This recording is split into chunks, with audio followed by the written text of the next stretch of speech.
This is the On to Mark Wrestling Podcast. Kick back and hang with your hosts, Kayode, Lewis, and Joel. Let's mark out. Woo. Yes, y'all. Episode 125, baby. Coming at you on the Mark Wrestling Podcast. This is your boy, the producer, Kayode, joined by none other than the hater himself, Joel. And we got our boy Lewis, who's doing this thing with spending some family time. He's on spring break doing this thing, man. So he'll be back on the show probably next week. But you got us tonight. You got us, sir. Joel. What's going on with you, man? How you doing? Doing good, man. Real quick, I want to make sure to get this out early. Everybody out there, please subscribe, like, comment, do all that good stuff. We see you watching. We see you engaging. But those subscribe numbers need to go up on YouTube, man. We need to get them numbers up, them TikTok numbers up, them Instagram numbers up, so you could keep getting these takes. You know what I'm saying? Yes, absolutely. Like Joel said, man, all the support. We love y'all. Thank you for that. Thank y'all for those who are watching the show and watching the clips, commenting, joining in on the conversation, all that good stuff, man. We appreciate y'all. So hit that button so y'all can get more of this content. Speaking of the content, Joel, we got to get this show moving, brother. And we're going to get it moving with what we saw on Monday Night Raw. We had a very interesting Monday Night Raw, man. It was good. It was a good show. I'm not going to hate on the show. It was a good show. Lots of stuff going down. We got some more developments with, some possible matches. The Stephanie Vicaire and Liv Morgan is starting to heat up a little bit. But I got to tell you right now, and our boy Lewis made a video today about this main event, Joel. This main event. We got CM Punk and Roman Reigns. And, it started off hot because it's a big name match. And I'm sitting there. I'm like, okay, these two will do one thing, and that's put on and tell a story, right? I'm not expecting any type of wrestling clinic, any classic, anything that we're going to remember move wise. I'm not looking for any of that. And I don't think we're going to get that from this match because, Punk he's not the same Punk, and Roman pretty much doesn't do much in the ring anyway. He's got those four moves of doom. He moves around the ring. He's emotional and expressive with all his hand movements and all that stuff. But that's pretty much it. But past Monday, we got another promo from these two. And I got to say, it was okay. Like, you know what I'm saying? Like, it was cool. But here's my problem with it, Joel. Here's my problem with it. You got a room full of 15 writers. Their jobs is to come up with something creative, Joe. Right? If you're getting paid to be creative, what does that mean? That means you do things that's a little bit out of the norm, maybe out of the box, maybe not so predictable, right? If I'm a creative writer and someone says, hey, yo, what do you think we should do on Monday Night Raw? I'm not going to say, let's put them in the ring again to talk trash again. Be creative with it. Maybe move the venue somewhere else. Move the promo somewhere else. I don't know. But here's the thing.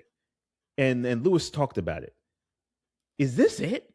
Like, is this what we're going to get for the next four weeks or so, that these two just hitting each other with jabs that, okay, are jabs, but do we really care? And like, is this it? I don't know, but what I'm saying right now, is that it's not that interesting. And I'm starting to feel like we're just getting this and we should be good with it because it's two big names. And I'm against that. And I think this should be more creative. It's Wrestle Frickin' Mania. You got all year to come up with something for these two. And right now it's just kind of hitting a stagnant line for me, Joe. Where are you at with this, bro? Where are you at? Yeah, man. I feel you. I think it started off hot, and then we had another promo that was pretty hot. So I think the first two promos were pretty good. But like you said, why are we doing it a third time? Where is the creativity in the feud? Where is the feud, actually? Let's start there. Where is the feud? Where is the actual feud between these two? Because right now, I don't understand the feud besides the fact that they both want to be the top guy, which is okay. That's fine. But this is WrestleMania we're talking about.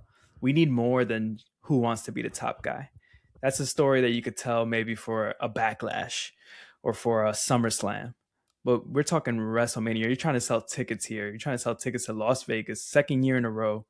You need something so that these two guys could sink their teeth into and just really go out there, give us some cinema, as the kids like to say. Yeah, some cinema. And right now it doesn't seem like cinema. Right now it seems like local theater, maybe like put on by 1 p.m. drive-in movie. Maybe like a fifth grade play. Yes. Like where nobody really wants to be there, but we're all forced to be there because you supporting your child, or you supporting exactly. It seems like one of those right now. That's what it feels like right now, and we're talking about WrestleMania, and I think they need to heat this up quickly, because right now I'm feeling the lull, just like Lewis said in that video he released today. There's a little bit of a lull in this main event, and this is supposed to be the main event of WrestleMania. This is the Royal Rumble winner, Roman Reigns, which has become an afterthought already. Exactly. That Roman Reigns has won the Royal Rumble to earn this shot. Now it's all about, I'm the guy, I'm the reason we're on Netflix. This, that, and the third. But we need to really sink our teeth in here. And I have faith that these two will be able to pick it up. These are two of the best, no matter what you say about Roman Reigns, no matter what you say about CM Punk. These are two of the best in the business when it comes to selling a story. So I know there's gonna be more. I just hope we get, like you said, different venues. And the thing is too, we used to do, like back in the day, let's say when it was Rock and Austin, or Rock and Triple H, or Austin and Triple H, whatever the Attitude Era, or even the Ruthless Aggression Era, we used to get like the video feed interviews where one person would be in one room and one person would be in another room, and then they were gonna fight anyway. They were gonna find each other in the building somehow. Like we need things like that. Like we need to, like you said, change the venue up. Maybe add a Michael Cole in between them so he could interview them, ask them questions. Because right now they've been trading blows, and it's almost like they've already ran out of things to talk about. That's it. And it doesn't seem like it's hitting anymore, because like even the crowd was kind of like waiting for the big, like, damn, he said this about you. But all Roman said was he's old. He's old. That's what got CM Punk to go over the edge and hit him. like really? I'm like, come on, like, and it's not like they're that far apart in age, exactly. they're both in their 40s. Like it's just a weird feud so far, and you would think I think we're all expecting more as wrestling fans, because these are two of the best in the game. So it's not like I'm shitting on the program. It's more like, you guys could do better, and it's WrestleMania season, so we need to turn it up. And I think that's what people, because I see people already responding to Lewis's video saying like, oh, you guys aren't being patient, or oh, you guys want it all, you guys don't see the foresight or whatever. And it's like, okay, that makes sense if it wasn't WrestleMania season. We are a month away from WrestleMania. They're having trouble selling tickets. You need to heat this up. You need to make this quick, a must-see match. And right now it doesn't seem like a must-see match. And like you said it already, these two aren't going to put on a 5-star banger of a match. They might put on a really good story of a match, but they're not going to put on an Ospreay or Kenny Omega type match. They're going to be slow and prodding and tell the story in the ring, which is good. But we need to tell that story before we even get there in order for me to tune into that match. And right now, I don't feel like I don't have like a necessity to go and be like, okay, I'm going to tune into this match. And if I was going to on the verge of buying a ticket to go to Las Vegas, this wouldn't have sold me right now. So we need to do something. You got two of the biggest stars on the planet. It's time to do something with them, you know? Yeah, make it do something interesting, man. Like, come on, man. And I hate these fans like, oh, you're not waiting, you're not being patient. Like you said, Joel, this is WrestleMania season. Yeah. You got two of the biggest stars on the planet. There are plenty of things you could do with them on a weekly basis or whenever Roman decides to show up that you can make creative and be different. Like change the way the style looks of the. Don't do it in ring. Maybe do something in an office. Maybe do something outside. Like do something. Be creative. That's what you're getting paid for. Like I don't understand. Like be creative and hype this up. Make this feel like a must. You got to see this in person, sort of thing. Like that sort of thing, right? And who knows, that promo or whatever they could have done on Monday could have maybe upped ticket sales on top of the 31.6% deal that they had. Is that correct? Was it 360? Yeah, 31.6% off on tickets. Which is just to give you something else, Joel. Just to give you something else, 31% is a pretty good discount. But here's another thing. Really good discount. If I just paid $2,000 on tickets, now those tickets are what? 30% less. Yeah, I'm upset. Tight. I'm a little tight. I'm a little tight. I'm a little tight. I'm gonna have to call corporate. I'm gonna see if there's a way you can prorate that amount. I need to get some money back because I just paid $2,000 on these tickets. Same ticket. The 31% is literally 4 rows that way. You mean to tell me mine's is $2,000? That's another story. Crazy. But they could have capitalized on that. They could have capitalized on it. I don't know. Sure. I'm just saying. But listen, Roman and here's another thing. Our boy Lewis, the administrator himself, will be in attendance at one of these shows, and Roman won't even be there. Yeah, man. And that's the thing too. Like be in attendance. And that's what with the people saying like we need to be patient, fans need to be patient. I understand that if it wasn't. If Roman was there every week, but these Roman appearances are few and short between, so we need to use them to the best of their ability. And right now, I would say that promo on Monday Night Raw was not the best use of Roman. So it's just a matter of we know WrestleMania is coming up. They need to sell this story, and Roman only has a couple of dates between now and WrestleMania, so. Every date counts, and right now it just seems like they're kind of on cruise control. And I feel like this has been a thing every time we get around this like period of WrestleMania is like right there. We know it's right there, so it's like almost like you kind of don't have to sell it anymore because it's already there. But not this year, where we're hearing these reports about tickets not selling.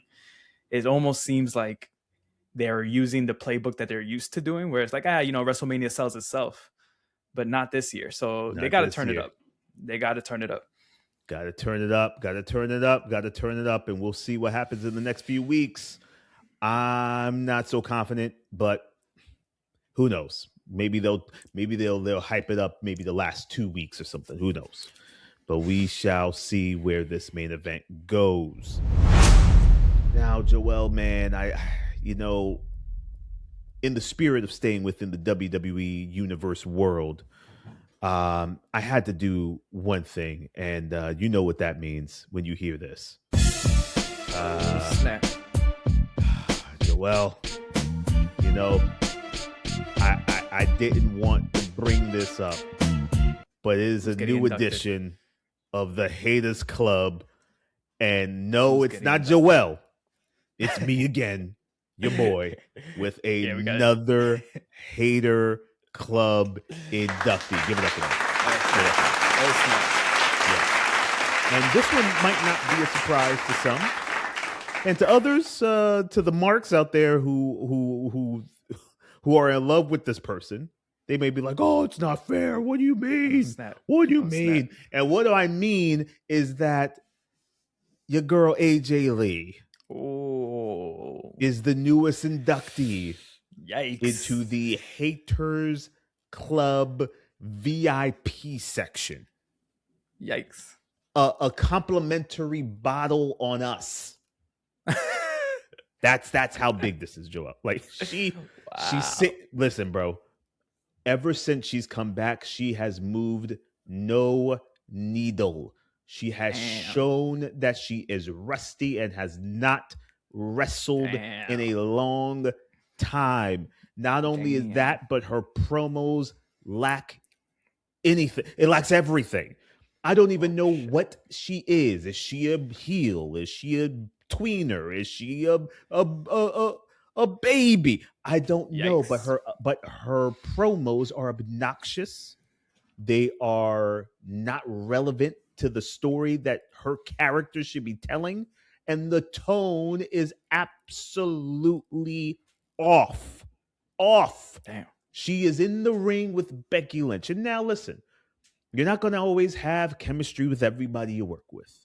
But Becky Lynch has chemistry with pretty much everyone she's worked with, right? With the exception of maybe Charlotte or whatever when they had that beef, but whatever, right? That match was not supposed to look like that. And it was clunky and it was sloppy and it looked like they just was not on the same page. Now, the match on Monday with Bayley was better. They had chemistry. It was a lot more smoother. That was her best match being back. Yeah. And maybe, and just maybe, I don't know, Joe, just maybe, that should be the story we were telling. maybe that should be the way this goes, right? But, they want to push the Becky and, for whatever reason, the Becky and AJ thing. But I'm sorry, man. She has done nothing to gain in. She's wearing the same stuff. She's got the same stupid theme music. She's skipping, looking like she's 25 when she's not. She's an older woman. So act like it. Right here. Damn. Act like it. You're an older. Why are you skipping to the ring? Like, come on, Joe. Like, it's whack. That worked in the early 2010s. That worked. That was then. But not now. We're in 2026. If she gave me some sort of elevated, sophisticated version of this, it'd be a lot better. And then if her promos were that of someone that we knew who she was as a character, okay, I could get with it. But the fact that all of the stuff hasn't gelled, the fact that she's also not wrestling a lot, right? Which it should be. That's a problem for me. And it's not working. I thought AJ was going to be dope. And to be honest, I was never a full AJ fan back in the day either. So to see her back kind of was, okay, whatever. She's back. It's cool. It's a cool addition, but it hasn't done anything. She hasn't done anything. And I honestly don't know or see her being around in another year if this is it. Like, this is boring. And if you fans can't see that this is a nothing burger in terms of who and what this AJ push is supposed to be, then y'all don't know wrestling, because this ain't it. This ain't it. I'm sorry. This ain't it. It's boring. It's garbage. And you know what that means. That's basura, man. There you go. That's basura. And not only that, Joel, not only that, but I got to give her something else, Joel. I got to give her something else. Shit. Not only is she in, man, this is double whammy. Not only is she in the Haters Club VIP section, Bottle on Us, but she gets the first ever Basuda of the Week award, bro. No. Basuda of the Week award. And for those who are watching, and hopefully you watch some of these things, some of our shows, you'll see the graphic. It is a championship belt in garbage with Basuda of the Week. AJ Lee. I'm sorry. I'm not with it. Can't be with it. Wow. It's just not good. Joel, any comments on that? Goddamn. Man, I agree with some of your sentiments. I am more of an AJ Lee fan than you. I think I was a Yes. fan of her during her original run. I believe Lewis was a fan of her as well. So we might have a soft spot for her a little bit. But I kind of have to agree with you just because, but I don't think it's her fault. I think it's the booking. I think the booking of AJ Lee has been really bad since she's come back, because and maybe it's due to scheduling. She's not there every week. She's basically on a part-time schedule.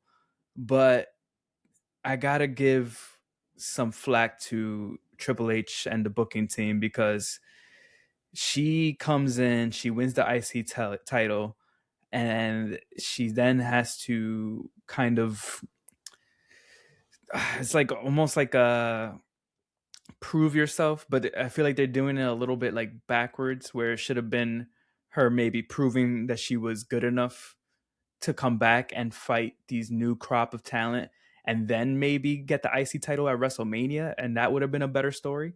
Because right now it's almost like she's doing the reverse of, now she's had her first singles match was for the IC title. She wins that match, and now she has to come back and prove that she could still hang with these younger talents, Right. which is kind of a reverse of like what they should have done, because now we're all waiting to see what is the new version of AJ Lee. How does she keep up with Bailey, for example? How does she keep up with a Roxanne or a Charlotte even? You know, like these matchups that we never got to see before. But it's I don't know. And this is the whole problem with WWE's booking for the moments, right? Because you book for the moment of AJ Lee return, the big pop. You get the big pop, and then the next moment after that is the couples match between AJ Lee and CM Punk and Seth Rollins and Becky Lynch, which was fine for what it was. But then you have a wrinkle thrown in there when Seth Rollins gets injured. So I'm sure that probably threw plans off. But it almost is like a sense of like, you could tell they're dragging out the Becky Lynch AJ Lee story all the way to WrestleMania. Mm-hmm. So it's just weird booking in general. Like, and I think this is the problem. And I brought this up a couple of weeks ago. The mid card for the women is so bad that I always forget who the US champion is on SmackDown, and it's Julia, who is one of the best workers in the whole company. Yeah.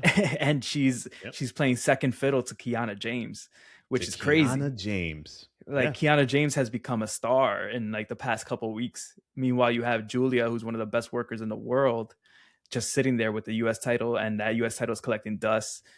And then you have the same thing. And I think they might have rushed the creation of these mid-card titles. Like they didn't really think about what do we do with these, because now we're coming to WrestleMania season. We're expecting all the titles to be on the line. You know, we have multiple championships, but there's no stories. There's no stories going in. So you have this weird long booking between Becky and AJ Lee, where they're probably going to end up having to rematch at WrestleMania, but AJ Lee hasn't really had time to really sink her teeth into any like actual type of story besides being CM Punk's wife, basically. So like, we don't know who she is. And then when she is cutting promos, like you said, it almost comes off as like condescending, which is what she used to be like, you know, in the 2010s. It worked back then because the people she was cutting those promos against was the Bella Twins and all the other divas. And she was the best worker in that time period. So she was able to say all these things about how she's the best wrestler in that division. But now we're coming into the 2020s, and we've seen incredible women on all of the shows. We've seen Bailey, we've seen Becky Lynch, we've seen Charlotte, we've seen these women main event WrestleManias, things that AJ Lee has never been able to do. So for her to come across as condescending towards a Becky Lynch or in the rest of the division, it doesn't make sense. Especially if you're a newer fan who wasn't watching in the 2010s, or you weren't an AJ Lee fan back then, now you're like, who the hell is this coming in saying that she's better than Becky Lynch? And why should I believe her? She wasn't here for 10 plus years. And now she's saying, like, in that time frame, we've had women main event WrestleMania. We had women Hell in a Cell matches. We've had like all types of matches that we thought would never happen. So it's almost like you either have to turn her heel so that she could be like the condescending heel, or tell the story that she might not be able to keep up with the women nowadays. Like you mentioned, maybe that's the story they should be telling. But instead, she came in and beat Becky Lynch, made Becky Lynch look like a fool in the whole feud, which I get because Becky is the heel. So, she's going to play the fool. But at the same time, it's almost like you're cutting off your nose to spite your face, as they say, because now Becky Lynch is known as the man. Most fans know her as the best women's wrestler that WWE, perhaps the best women's wrestler that WWE has ever had. When you talk about merchandise sales and popularity and all that stuff, so it's almost like you're giving up something that you built for the last 10 years for someone who just came in and automatically just gets to beat her, makes her tap out. And now what? Now where do we go from here? So hopefully they could salvage it and tell a good story that leads into WrestleMania. But I think if we're gonna, like you said, I don't see AJ Lee being here past the next year or two. If this is the story they're telling, they need to tell a better story with AJ Lee. They can't just be we missed you and that's it, which is kind of what they're telling. They're relying on the nostalgia of it all. And that nostalgia doesn't always work, especially when it's someone who is like, yeah, she's popular, but she's not as popular as a Becky Lynch. She's not as popular as a Charlotte Flair. She might not even be as popular as a Bayley. So it's like, it's not like if this was a Mercedes Moné making a return to WWE, then you could tell that story, because we've seen her going and competing against all these other wrestlers across the world. We've seen her go to Japan. We've seen her go to Mexico. AJ Lee was at home doing nothing. So why is she able to come in and beat your best star? It doesn't make sense. You're giving is that booking that I talk about, where you're booking for the moment and you're not thinking about what comes next. And I think that's what we're seeing right now, and that's what we're all feeling like with AJ Lee. And I'm not an AJ Lee hater, so this is just me being, understanding what the booking is and stuff. I think she could still salvage this, but is it in her? Does she want this? Or is she happy just being at home? And maybe she just was like, hey, let me get a quick paycheck. We don't know how long this contract is. Maybe she's just like, hey, I'm gonna get a quick paycheck and call it a day. Listen, have a WrestleMania moment, and that's it. I'm not mad at that. Listen, get your money. You know what I'm saying? Like if WWE is going to pay you to do this, then why not? I'll take the check too. Maybe she wants to write comic books and stuff still. I don't know what she wants to do. Hey. But all I'm saying is it ain't hitting for me. And we also got to recognize too this, Joel, that the audience has changed since she's last been in a WWE ring. And these 4-year-olds have no idea who AJ Lee is. Oh, no idea. She's just a little girl that skips out and wears pink and looks like a spider and all. She wears spider t-shirts. That's what they're thinking. No, she looks like a friend of mine. That's what they're thinking. But no, sorry, it's whack. Straight basura. Yeah, they haven't done a good job of explaining who her character is, or even reminding us of her character. They haven't really reminded the audience that she has like a tick, because that was her thing back in the day, where she might just go crazy on you all of a sudden. Back when she was in her popularity, they haven't explained that at all. So it's just like she's just out there condescending and everybody's like, is she supposed to be the face? Because she's kind of mean right now. Like, why is she? No one knows. Exactly. Yeah, good question. No one knows. That's the point. That's what's happening. No one has an idea. So we'll see, man. We'll see what happens with this AJ Lee. Sorry, I had to put her in the Hall of Fame of the Haters Club. Basura of the week too. No. Sorry. Joel, we have to talk about this, man. We have to talk about none other than Randy Orton going straight heel on your boy Cody Rhodes, who continues to get his behind whooped every single time he is going against a big opponent in a big spot. Cody still doesn't learn not to trust his opponent and still continues to get battered and bloodied. And I get it. Cody's the baby face. He's the face that runs the place. He's the man. We all get it. He's Cody Rhodes, right? And this is the story he likes telling. He likes telling the story of the guy who comes from behind and wins triumphantly in any circumstance that he's put in, right? And Randy, I feel like, is a different type of cat in this sense where, Randy's unpredictable. Randy is legend status, of course, and the crowd not only is starting to cheer for him, but may actually cheer against Cody in a sense. But this is not what it was great on Friday what they did with this. I'm gonna give them that. I'm gonna give you that, WWE. I'm gonna give it to you. It was great, well done, well shot, all that good stuff, right? But again, this goes back to the fact of being creative, and I get Cody. Maybe you can't turn him yet. I think you can, but maybe they're saving that for a big moment. But just imagine if Cody at Mania, maybe it'll be a Mania, maybe it'll be a double turn. Maybe Cody goes heel and Randy gets back to face. Who knows? But how cool would it have been to see Cody snap and give little hints of him thinking about it or him defending himself before he gets beat up or jumped or bloodied, or there be a counter to that where he's not wearing a suit or he's not wearing his horrible track suits that they sell for ridiculous prices on WWE Shop. Maybe he comes out in like some gym shorts, or maybe he Kenny Omega's it for a night where he just looks like a regular guy on the street. Right? GameStop employee. Yeah, GameStop employee. Cody looks too pretty and too done up to take him serious as a guy who's going to beat the hell out of somebody. Even at Cody's maddest, I don't believe him because it's not believable. And I need to see a character in Cody where it's not so baby that it's unbelievable, but it's right in the middle where he's a face, but he's a badass, and he's still cool, and he could still rock the suit somehow, and he could still look presentable. It's just too corporate for me, and it doesn't feel. I don't know. I'm not interested in Cody. I have no interest in Cody. I respect what Cody does for the business and what he has done. He's a wrestling mind. He knows exactly what Cody's always working. He's working everybody all the time, right? Yeah.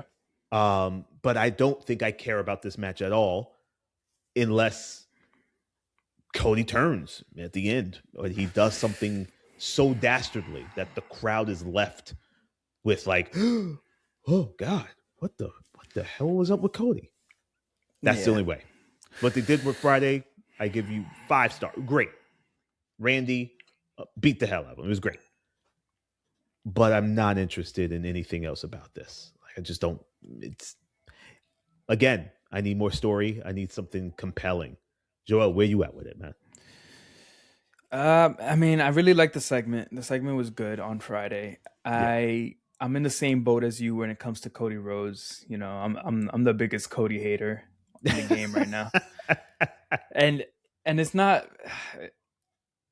Cody the person, it's not Cody the wrestler, it's Cody the character. I don't like when the baby faces are stupid. I think that's my problem.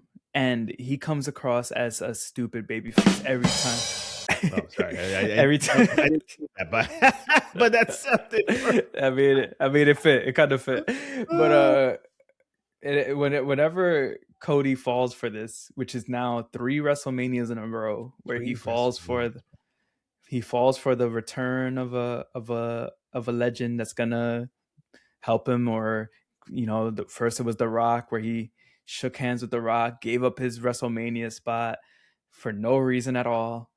And then the fans, got behind Cody, and it turned into The Rock beating the crap out of Cody multiple times on the way to WrestleMania. Then we had last year with John Cena turned on Cody Rhodes, which is one thing that we thought would never happen. John Cena turning heel, and he does it for Cody Rhodes' benefit. Yep. And Cody Rhodes goes on, and he ends up losing at WrestleMania, but ends up winning the story at the end of the day, getting his title back. And now we have the same thing with Randy Orton. With Randy Orton, it kind of makes sense, at least because it is Randy Orton, and Randy Orton, like you said, is that character that he kind of does whatever he wants, right? So like he could be a heel, he could be a face, it doesn't matter. He's gonna RKO you, he's gonna do whatever it takes to benefit Randy Orton. And that's kind of been his character his whole career. So I enjoy that part of the story. And I like that it's the Viper striking, which is kind of what, you know, he's been doing his whole career. And he's mentioned it multiple times. He wants to get that 15th championship. He doesn't care who's in his way. I like all of that. And I think there's some really good story beats that they're pulling here. And I think they could tell a really good story. But it all boils down to what you said about this. And I'm just tired of Cody Rhodes, man. I think I'm tired of Cody Rhodes. I think a lot of fans are tired of Cody Rhodes. I think the fans don't want another John Cena. And they're trying to push another John Cena. And they did the same thing with Roman Reigns. When Roman Reigns was the next up guy, and they were trying to make him the big baby face, and the fans rejected him. And until he became the tribal chief, he was getting booed, even though he was a baby face. And I think we're going to see the same thing with Cody Rhodes now. And we saw the same thing with Cody Rhodes in AEW as well, where he was trying to be the face of the company. The fans rejected him. He got put into his own universe, the Codyverse, where he basically didn't even talk. He wasn't even anywhere near any of the main eventers. Like, that was so weird. That's how bad it got at the end. Yeah. They just put him in his own division. He didn't even interact with Kenny Omega or any of the top guys. He was just in his own part of the TV show. That's how bad it got. When the fans were throwing his weight belt back into the ring. That's how bad it got. And I feel like he hasn't learned the lesson. I think he has this irrational confidence in himself that he thinks he could be the one that could be the one beloved babyface that no one has an issue with. And we just know nowadays that's not a thing anymore. It's not the Hulk Hogan days. It's not, like, even John Cena had his haters. So and John Cena's haters were a big majority of the crowd.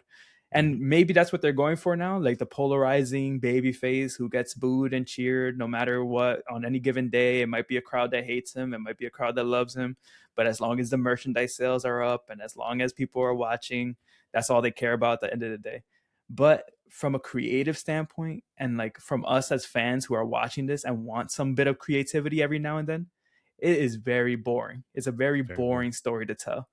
And it would have been, like you said, if we got to WrestleMania, if this was a babyface feud and we got to WrestleMania and Cody finally had to do something that was heelish, something that was a little bit out of character for him to defeat his mentor, his best friend, Randy Orton, that would have been such a good story to lead us into the next year of wrestling.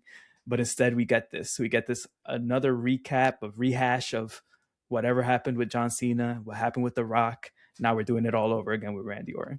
I think I have faith in these two guys that they will tell a good story at the end of the day, because they do have so much history and you could pull on a lot of strings there. But I'll always be thinking of the what if. What if they would have just said, you know what? Let's not be safe. I know that Cody's the guy right now, but let's not be safe. Let's turn him heel. Let's see what happens. Who cares at the end of the day? We could just turn him back babyface in a couple months if it fails. Whatever the case, he's not going to lose steam. I think what they are hesitant about, though, and I get this, is that if you turn Cody heel, does he get cheered by the fans that want him to turn heel? We're kind of in a weird conundrum now where it's like they waited so long that it's like people are now like, they should have done it while he was the hottest babyface. Exactly. And now that they were waiting so long that people are already starting to boo him, when he turns heel, he's going to get cheered. So they're in a weird space now. So I understand it from that point of view. So I do like that they went with Randy, just because even though Randy will get cheered because he's Randy Orton, he's so dastardly that he's going to make people be like, holy shit. Like, and that's why they went so hard with that angle on Friday. Like, he still was getting cheered. There were still fans cheering him on while he was doing all that, but it was such a shock that he went that far that it made people be like, oh, we got old Randy back. We got Randy that don't give a damn back, and he's going to do whatever it takes to win that belt. So I get that part of it, and I understand where they're looking at it from that creative standpoint. But at the end of the day, I'm just like, damn, we could have gotten Cody as a heel. And it would have been the first time that I found Cody interesting in a long time. It's unfortunate. I'm with you, man. I respect Cody, bro. I do respect him. I respect what he's done in the business. I respect the comeback. I respect the everything. I just can't get with the character. It's just whack. It's boring to me. Like there's nothing to it. It's so vanilla. It's just plain ugh. Like it's just not exciting. It's not exciting. Yeah. And that's why And I don't think this match is doing anything for me, is because it is so bland. And even with a Randy turn like this, he's still going to be cheered. And we've seen this Randy a million times. And it's just kind of, I don't know. It's just, okay. I want to know, I want to see story with, after Randy punted, Dusty Rhodes. I want there to be, let's get some of that stuff. Let's talk about legacy. You know what I'm saying? Like, let's talk about that and get back to that stuff. And I believe we will get there. I just want to see Cody address it in a different tone. Yeah. I mean, he has to respond. He has to respond in a way that we've never seen Cody respond before. Because yes, we've seen The Rock attack Cody Rhodes and bloody him up. We've seen John Cena do the same, but those guys didn't have that connection that Randy has to Cody. Mm-hmm. So Cody needs to now be like, this is the story that Cody. If Cody doesn't come out of this story different, then there's no hope. He needs to realize that if his own mentor and someone that he calls a really good friend could do that to him, then he shouldn't trust anybody anymore. And this should be the story that makes him into that hardened baby face, where it's like he has that edge now. He needs the edge. He needs to be like, I need to take care of myself. I need to stop being Mr. Friend, Mr. Corporate, Mr. Office leader, locker room leader. I need to stop all that. I just need to be Cody Rhodes for myself. And if that's what they end up going with this story, then maybe they got me. But right now, as of right now, if it's just babyface Cody believing that another one of his friends are going to turn on him every WrestleMania, like I can't do that. I can't have Cody Rhodes cosplaying as Sting for the rest of his career, where all his friends just turn on him. Like, I get it. You love Sting, Cody. I know you love Hogan. I know you love WCW. I get with the story, but like, come on, bro. This can't be the story for your whole career. It cannot. And we'll see how this unravels in the next few weeks with the Cody and Randy of it all. Joel, we had a hell of and we're switching the gears to a little AEW here. We had a hell of an AEW pay-per-view Revolution. Man, you did a great video on that, by the way, where you gave your thoughts on Revolution and another Tony Khan special classic, instant classic. Banger. And not only banger, but it kept me up so long that I was a mess on Monday morning. Absolute mess. Missed my workouts, didn't eat breakfast. It was disaster. Thank you, Tony. Thank you. We need to think about moving these to a Saturday. Hell, even a Friday I'll watch it. But my God, a Sunday for 5 hours. Come on, we got to fix that, Tony. But real quick, Joe, I wanted to end the show with your thoughts, man, because you did a great job on breaking down Revolution and every part of it in a good amount of time, man. Give the people your thoughts, bro. What was Revolution? How did Revolution feel to you? What would you grade it? Maybe give us a couple of matches that were like must see for those who haven't seen it and might actually, circle back and go watch it, man. Yeah, for sure. I mean, AEW Revolution was another A plus, whatever you want to give it, on the long line of A's and A pluses that AEW has had in this pay-per-view run. They do not ever they do not ever fail when it comes to a pay-per-view. They always deliver. And you got to give it up to Tony Khan for that. Like, yes, he makes these pay-per-views super long, but then sometimes I got to always remember that these pay-per-views are full price pay-per-views. So if you're in the US and you're paying $50, you are getting your money's worth. Sure. I do not pay $50 for these pay-per-views. I find my ways of watching, but for those who pay $50, you can never complain. You are getting 5+ hours of incredible wrestling. There were some matches that probably didn't need to be on this card, but for what we had, every match was good to great. There was some fantastic matches. The main event, obviously the Texas Death Match between Hangman and MJF, one of the best Texas Death Matches that AEW has put on, and that is something to say because they put on a lot of great Texas Death Matches so far. And we have the big stipulation of Hangman never being able to challenge for the world title again, so we'll have to see what happens with that story. I think one thing that I want to highlight about this pay-per-view as well is that they did a really good job of telling us where everything is going next. Like during the FTRs versus Young Bucks match, FTR wins, and then Copeland and Christian come out and make their big return, and we see the stare off between the three teams. So we know at some point we're going to get a triple threat tag team match between these three incredible tag teams.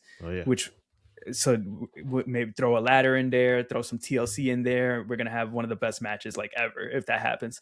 And then, we have after Moxley and Takeshita, you see the return of Will Ospreay, and now we see Will Ospreay and Moxley. That's going to be the program going into the future. It makes sense because Moxley and the Death Riders were the one that took out Ospreay. We know a lot of fans might have forgotten that now that Moxley is a baby face or a tweener, whatever you want to call him. But Ospreay still has a beef, so he's returned. He's probably like, why is everybody cheering this guy all of a sudden? He took me out, So we got a good story there to tell. We got the debut, I guess, of Ronda Rousey. I don't. Nobody knows if she's signed. Nobody knows if it was a one-off. What's going on there? They teased Toni Storm versus Ronda Rousey, which I'm not opposed to it. I'm not the biggest Ronda fan. Yeah, I'm not the biggest Ronda fan, but they got into the point now where Toni Storm is kind of above the whole women's division in a weird way. Even she's above the AEW women's title. She's above Mercedes Moné and that division and the TBS title. She's above the tag team division. So what do you do with someone like Toni Storm? Maybe you just keep her as an attraction now. And why not bring in people? Bring in Ronda Rousey. Bring in whoever you could sign off of WWE. Whenever someone is a free agent, bring in the villain of the week type or the villain of the month for Toni Storm, because she's so big now that she's above the division in a weird way. So Ronda Rousey, Toni Storm, you put that on a poster, that's a big deal all of a sudden. Big deal. So I think that's what I got to commend AEW with. Not only was it a great pay-per-view, but they did a great job in letting us know what the next stories are and why I should tune in on Wednesday, because we see all of these developments happening. So I got to shout out AEW for another great pay-per-view and a great continuation to this 2026 so far, man.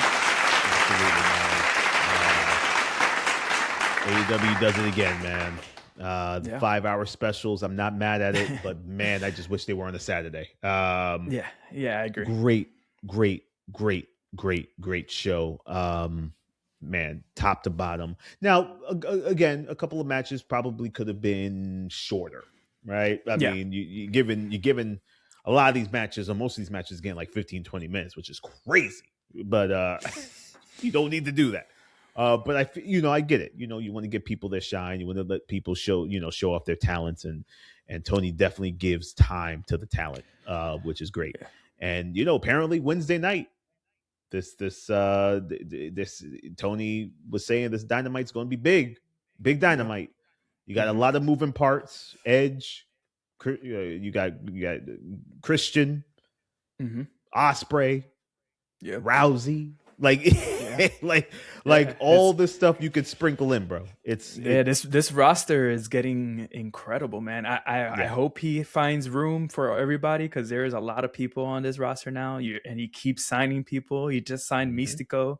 He just signed the dogs. The dogs just got signed like 2 weeks ago, and now they're kind of like last week's news already at this point, because we got so many other people that have signed since then. So it's like, I don't know if he has enough room. But the good thing about AEW, they do a good job of cycling people in and out of the roster, giving people time to breathe and recover. So I think he'll do a good job when it comes to all that. And you got to say, like, the next string of like pay-per-views leading up to All In, I think are going to be a bunch of bangers. And I got to say here, I'm glad that, for the fans, and we're going to be in attendance at Double or Nothing. The On the Mark boys, all three of us will be at Double or Nothing in New York City.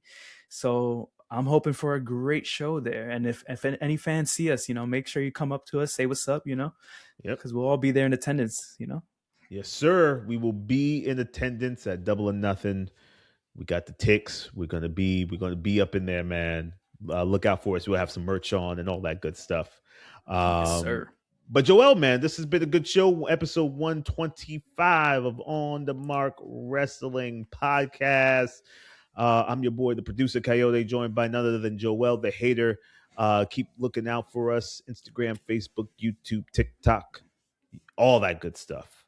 At On the Mark Wrestling Podcast. Send some emails on the Mark Wrestling Podcast at gmail.com.